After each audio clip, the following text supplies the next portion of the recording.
O programa de hoje vai destacar as extensões tecnológicas da Cravil, projeto que envolve diversas cadeias. Hoje a gente já tem mais de 40 extensões dentro da área da Cravil. Vamos mostrar a evolução das culturas de soja, pasto e também da cebola. Os números estão surpreendendo. Ela deu mais produção, menos doença, foi mais fácil de cuidar dela. E mais, produtores associados à Cooper Itaipu são os melhores do ano dentro do sistema Aurora na cadeia do leite. Os números são o que te dão a eficiência, né? Quem fez uma boa gestão e tem os controles zootécnicos em mãos, não perde rendimento. Investimos em genética, acasalamento. E é esse cooperativismo sempre atento aos movimentos de mercado que faz o sucesso do campo. Seja evoluindo em manejos de lavouras ou se ajustando aos processos de gestão, o meio rural catarinense se tornou uma grande vitrine tecnológica. Vamos juntos! Cooperativismo em Notícia. Oferecimento Sicoob, mais que uma escolha financeira. O Sesc Sescope Santa Catarina, onde tem vida, tem cooperativismo. Fertilizantes Fecoagro, o adubo do cooperativismo catarinense. E Sescope Nacional, somos cooperativismo, somos Coop.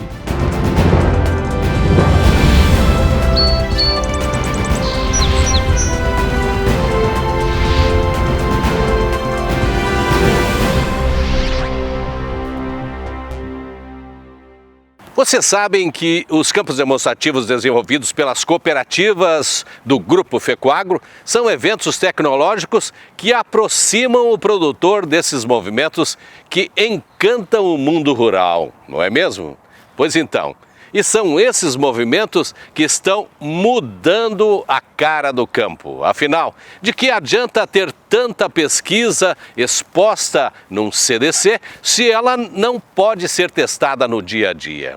O nosso exemplo de hoje vem da Cravil de Rio do Sul, onde as extensões tecnológicas estão encantando os associados.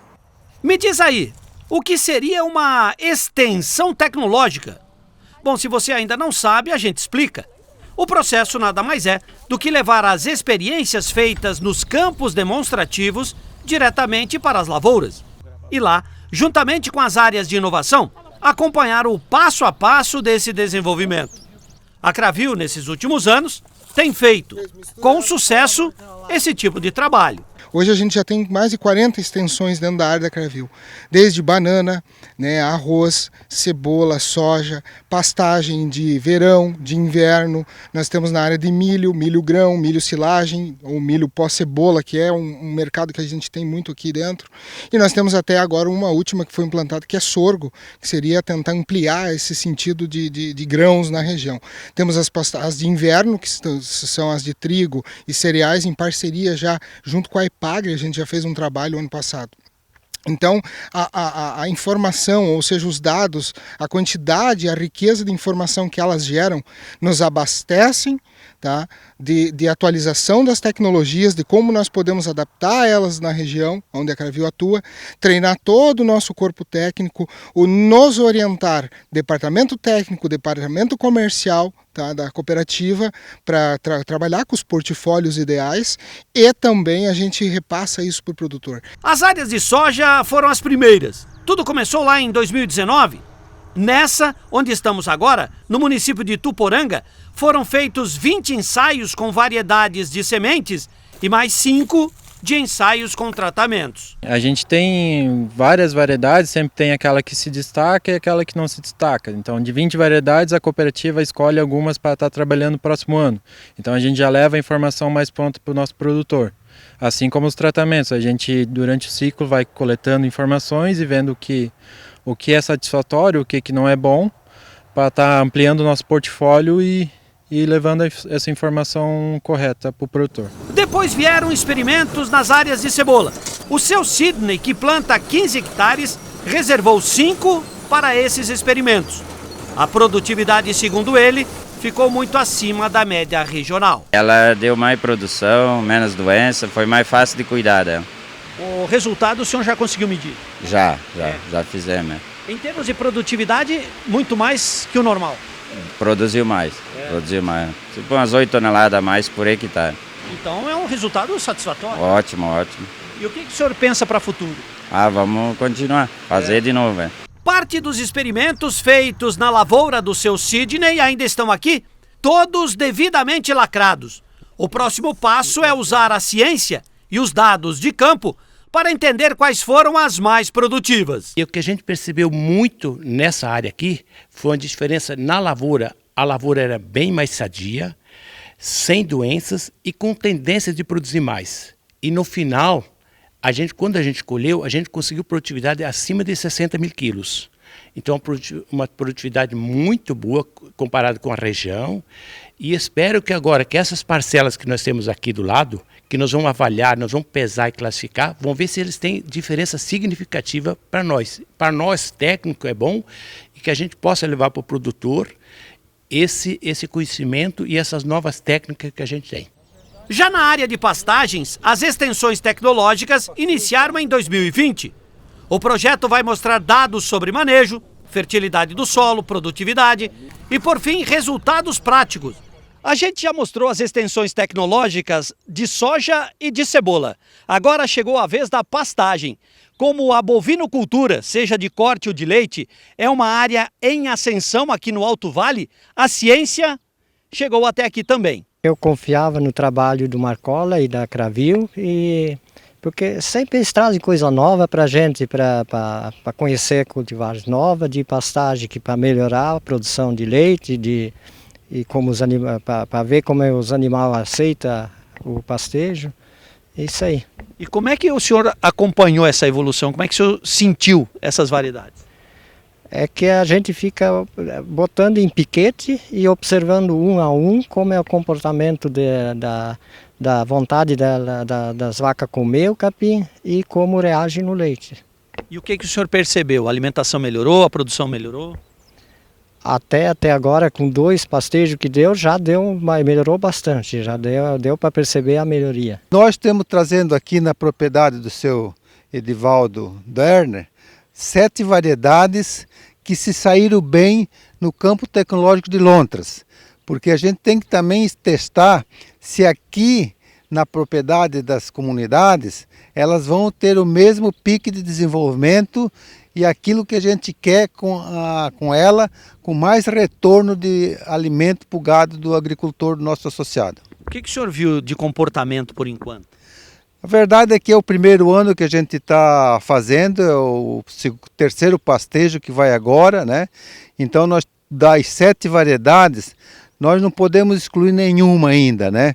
Porque também aconteceu o pastejo dia de chuva, que judiou mais daquela variedade que estava sendo pastejada naquele dia, e também elas foi implantada na época de seca, elas sofreram bastante na seca no início, então nós não ainda podemos dizer assim, eliminar uma dessas 7 variedades. O objetivo do projeto é buscar subsídios que auxiliem os técnicos de campo nas tomadas de decisões, isso nas mais variadas culturas, porque com dados em mãos fica mais fácil defender algumas teses. Afinal, hoje a inovação é uma tendência real. O quadro Relembrando dessa semana vai mostrar a preocupação das entidades do agro que em setembro de 2020 estavam apreensivas com o volume de exportação de grãos feito por Santa Catarina. A grande dúvida à época era saber o impacto desse efeito nas cadeias de proteína animal. Revejam esse conteúdo. Há 40 anos, lá no longínquo 1980, os campos brasileiros produziam algo em torno de 50 milhões de toneladas de grãos. Mas aí o tempo foi passando, os processos melhorando, a tecnologia cada vez mais moderna, a assistência rural foi sendo aperfeiçoada e o país ganhou notoriedade. Hoje, dessas lavouras, mais de 240 milhões de toneladas foram colhidas. Quer dizer, de 1980 a 2020, o crescimento produtivo brasileiro foi de 330%. 4 vezes mais que o crescimento da população brasileira, por exemplo. E esses grãos, tão necessários para a cadeia produtiva, principalmente a de proteína animal, foi vendido como nunca. Soja e milho, então, lideraram esse recorde histórico. Mas isso pode criar em breve um problema interno. O vice-presidente da FAESC, Nuri Barbieri, entende que o livre mercado deve continuar aberto. Mas é preciso que o país adote medidas para frear esse descontrole. Primeiro porque em Santa Catarina, os principais produtos de exportação não são grãos. São proteínas animais da transformação de milho e soja em carne de frango, em carne de porco e em leite. E o Brasil, com essa liberdade de exportação que o governo pratica, o governo permitiu que as trades comprassem muito mais do que deveria ser comprado e estão fazendo com que falte produto para essa transformação, fazendo com que essas indústrias de transformação ou produtores que criam animais tenham que buscar soja no mercado internacional, muito mais caro daquilo que é vendido aqui dentro. E os estoques reguladores não devem ser acionados? Nós temos um governo liberal, que disse que não interfere em mercado. Mas o governo tem um órgão, que é a Conab, que praticava estoques reguladores para, nessas horas, liberar produto para baixar preço. O governo está liberando a importação, só que o que chega importado chega mais caro. Eu vejo que uma agência reguladora, que é uma agência que estuda, que planeja, que pensa, deveria estar alertando o governo que é melhor você exportar produtos transformados em proteína animal do que produtos commodities, que nem soja e milho. Mas como vivemos num estado de liberdade, eu creio que o governo brasileiro deveria financiar as indústrias que precisam, e já que não quer comprar produto, que a Conab só compra, interfere no mercado quando os preços agrícolas estão abaixo dos preços mínimos, e nos últimos 5 anos, como não se corrigiu preço mínimo, os produtos sempre tiveram acima do preço mínimo, inclusive feijão, inclusive os produtos agrícolas. Então o governo deveria financiar essas indústrias para que praticassem o mesmo modelo de comercialização que as trades internacionais, que são as que ganham dinheiro, vêm aqui, compram tudo e depois esperam a alta para vender.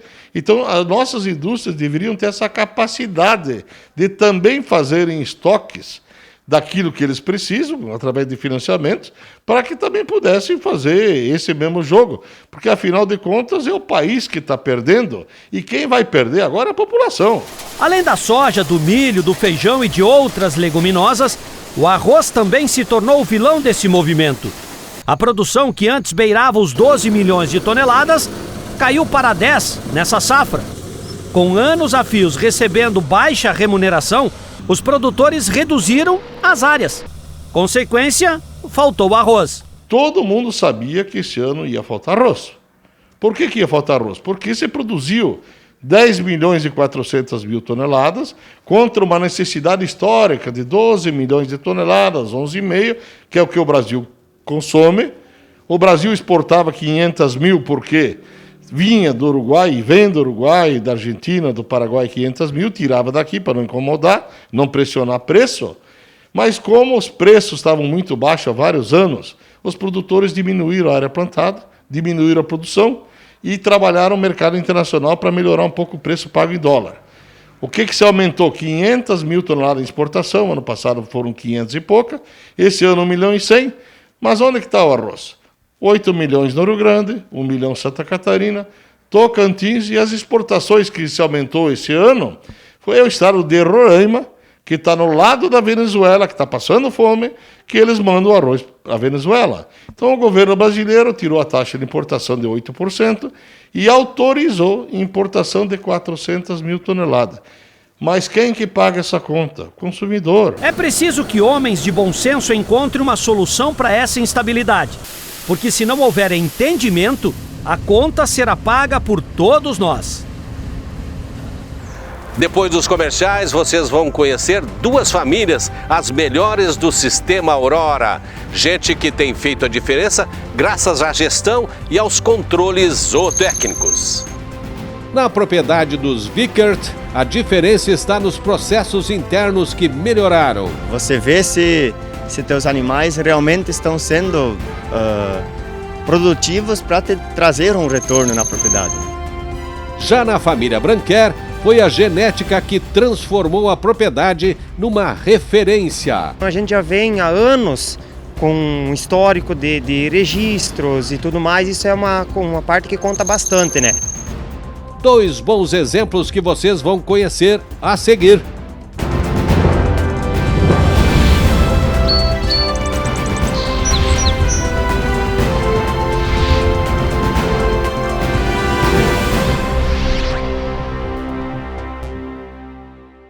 Cooperativismo em Notícia. Oferecimento Sicoob, Osesc Sescope Santa Catarina, Fertilizantes Fecoagro e Sescope Nacional.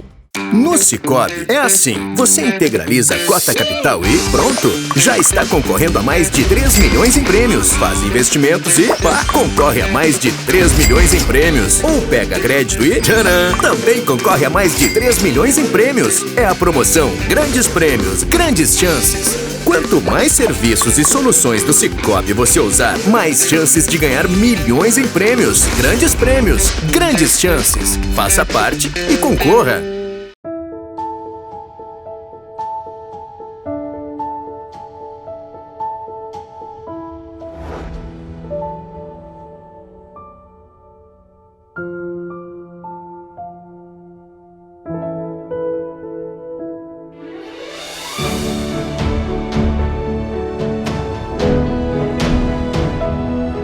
Cooperativismo. Somos feitos de cooperação. Osesc e Sescope Santa Catarina. A internet por fibra ótica já é uma realidade para os produtores rurais de Santa Catarina. No programa Internet no Campo, criado pelo governo do estado, os produtores poderão se conectar com o mundo e para isso dispõe de financiamento da Secretaria da Agricultura sem juro para instalação de fibra ótica nas propriedades. O programa Internet no Campo tem o apoio da FECOAGRO, Federação das Cooperativas Agropecuárias do Estado de Santa Catarina, praticando e estimulando a intercooperação em nosso estado. Agricultor. Em época de elevação dos custos de produção e escassez de fertilizantes, o caminho é aumentar a produtividade para não perder lucratividade. Fertilizantes especiais com tecnologias de ponta aumentam o rendimento na lavoura. A linha Nobre de adubos da Fecoagro assegura maior produtividade na mesma área. Os fertilizantes Nobre atendem a todas as culturas. O Cooper Animais e o Cooper Pasto são produtos diferenciados que ajudam você a economizar. Peça Nobre na sua cooperativa. Tenha garantia Fecoagro.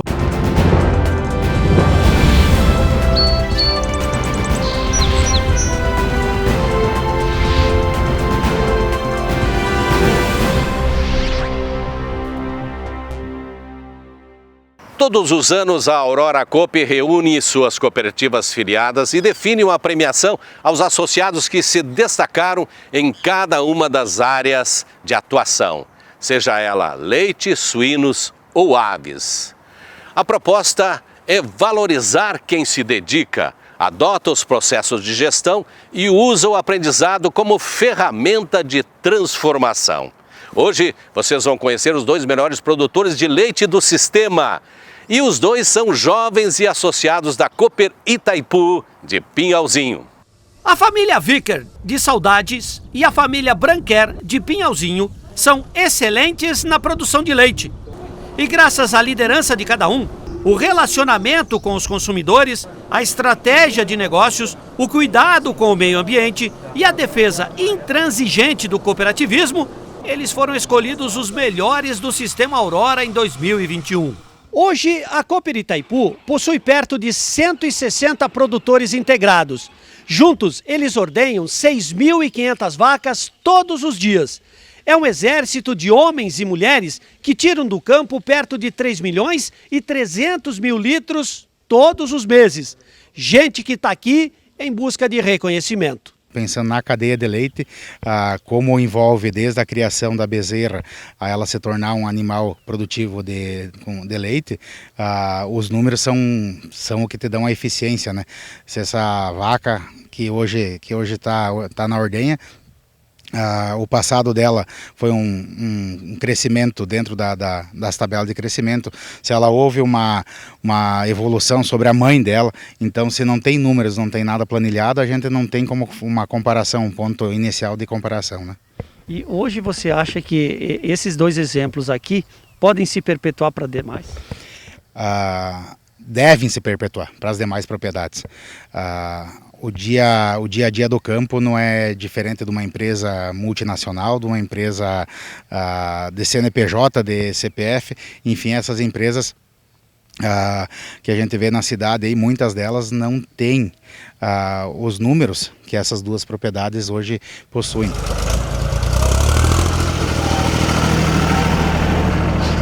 Os Vickert, comandados pelo seu Bertilo, possuem uma propriedade de 16 hectares, onde produzem o leite. São 110 animais no plantel, 65 em lactação, todos confinados, e com uma produção diária que passa dos 1.800 litros. Hoje, todo o alimento é produzido na propriedade, seja o feno ou a silagem. Mas isso nem sempre foi assim. O tempo e os cursos foram essenciais nesse sucesso todo. Derrado de boi, enxada, para um tratorzinho. Hoje estamos com mais trator, e hoje estamos com um plantel de vacas. Falta ainda melhorar, mas já a evolução foi grande, né? Foi. Graças aos filhos? Todos os filhos, né? Vão falando dos meus irmãos, todos ajudaram na propriedade, não é porque eu fiquei, né? Mas a gente deu continuidade, agora os filhos também estão dando continuidade e fazendo por merecer, né? Para garantir o primeiro lugar e o prêmio de R$10 mil, a família, através da filha Fernanda, do filho Rodrigo e do genro Fábio, precisaram criar regras de gestão e seguir cada passo desse planejamento.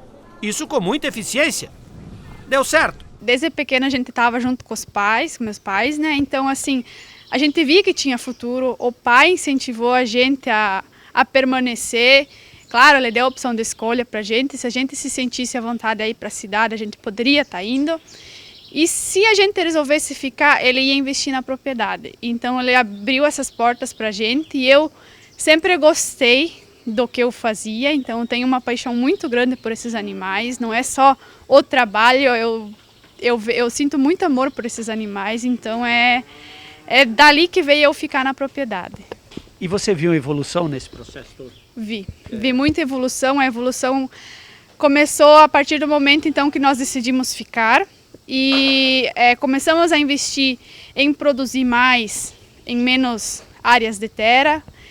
Aumentamos plantel, investimos em genética, acasalamento, equipamentos para otimizar nosso trabalho, então tudo foi melhorado. Analisando todos os números e anotando dia a dia o que a gente estava fazendo, a gente conseguiu concentrar o maior número de informações para daí sim avaliar o que nós poderíamos estar fazendo, mudando na gestão e até nos manejos da propriedade, e também podendo ter uma lucratividade maior em cima daquilo que nós estamos desenvolvendo, né? E também a questão da própria produção dos animais, né? Você vê se teus animais realmente estão sendo produtivos para trazer um retorno na propriedade, né? Já a família Branquer, que ficou em segundo lugar, tem um histórico muito bonito dentro do cooperativismo. O avô do Eduardo e do Vitor foi um dos fundadores da Itaipu. Princípios que seguem vivos até hoje. A propriedade de 25 hectares trabalha com a cadeia de leite também. São 154 animais no plantel, também confinados, 72 em lactação e uma produção anual que passa dos 60 mil litros. Hoje os Branquer ganharam a companhia da Camila, esposa do Eduardo, contadora por formação, que ajudou nos processos de gestão. Tem que ser como se fosse uma empresa localizada na cidade. Você precisa saber todo começo de ano, sentar em família e resolver. Quais vão ser as metas para 2022, por exemplo? O que eu quero? 2021 nós tínhamos metas, a gente alcançou essas metas? Não. Por que nós não alcançamos? Então tem toda essa parte de metas, a visão da nossa empresa, no caso a empresa rural, a visão, missão, a gente segue ou está só lá no papel? É muito parecido com gerenciar uma empresa mesmo. Aqui a gente é uma propriedade média, vamos dizer assim, não é tão pequeno também, então referente aos produtores da região. Temos um diferencial que é só mão de obra familiar, uma propriedade familiar, não tem mão de obra terceirizada. Nós temos um plantel já bem equilibrado, conseguimos vamos dizer assim, uma porcentagem de lucro, a gente está conseguindo ajustar bem com a gestão, procurando onde é que a gente pode alcançar melhores níveis com baixo custo. A área é favorável, aqui a gente tem bastante pontos fortes da propriedade, localização boa, um solo muito bem manejado, tá bem, vamos dizer assim, as condições do solo muito boa e o principal ponto que é a água, né? Então esses são um dos principais pontos. E eu acredito assim que na questão do prêmio, a gestão é um ponto principal, então a gente já vem há anos com um histórico de registros e tudo mais, isso é uma parte que conta bastante, né? Se esses jovens seguem aqui tocando as propriedades com maestria, eles passaram por muito aprendizado. Aliás, como esse grupo aqui, dos municípios de Sul Brasil e de Modelo, que se formou no curso de Olho na Qualidade do Sistema Aurora. São processos que ajudam a manter os jovens lá no campo. Foi um divisor de águas. Das pessoas que fizeram de Olho no QT, um divisor de águas. E hoje, como vocês viram aqui, né, a juventude muito jovem. Nós temos na nossa cooperativa, eu falo na Cooperativa Itaipu, mas do Grupo Aurora com certeza está no mesmo percentual, muito jovem assumindo já as propriedades. A sucessão familiar muito bem encaminhada, principalmente nesse município que nós estamos aqui agora, que é Sul Brasil. Aqui era um município, ele é extensão grande, população pequena, mas teve muito êxodo rural aqui, muito. Mas o pessoal que ficou, eles estão quase todos com os jovens assumindo as propriedades. E aqui você tem muito aves, suínos, né? Gado leiteiro, porque a terra aqui é bem mais dobrada. Mas eu tenho certeza que o pessoal fala, pouca gente na agricultura, lógico, vai reduzindo, mas quem fica está preparado. Aprender para empreender. Hoje o sucesso do campo passa pela formação, envolvimento e muito pelo gosto no que se faz. Sucessão rural, é disso que estamos falando.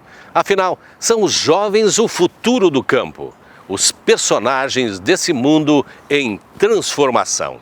Um abraço a todos e até semana que vem. Tchau.